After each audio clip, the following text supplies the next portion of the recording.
Pemirsa menyisihkan hampir 800 peserta dari tingkat Kota Palembang hingga seleksi tingkat Provinsi Sumatera Selatan. M. Ihsan Nugroho, siswa SMA Negeri 17 Palembang, terpilih mewakili Sumatera Selatan sebagai calon pasukan pengibar bendera pusaka atau Paskibraka Nasional pada peringatan HUT ke-81 Republik Indonesia tahun 2026 di Istana Merdeka, Jakarta. M. Ihsan Nugroho, siswa kelas 10 SMA Negeri 17 Palembang, menjadi salah satu putra terbaik Sumatera Selatan yang akan mengikuti pemusatan pendidikan dan pelatihan calon paskibraka nasional di Jakarta untuk HUT RI ke-81 tahun 2026 di Istana Merdeka, Jakarta.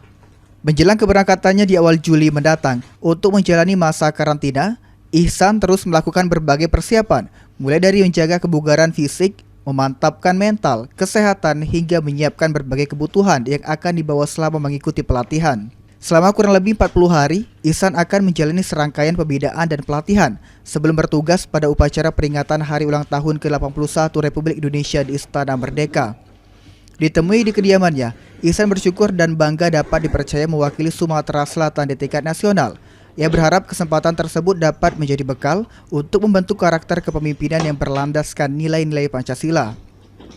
Harapan saya menjadi paskibraka adalah agar semoga saya bisa menjadi calon pemimpin di masa depan yang berkarakter Pancasila. Ihsan bertekad memberikan penampilan terbaik selama mengikuti seluruh rangkaian pendidikan dan pelatihan, serta mengharumkan nama Sumatera Selatan sebagai anggota Paskibraka Nasional pada peringatan HUT ke-81 Republik Indonesia. Tim Liputan, PAL TV.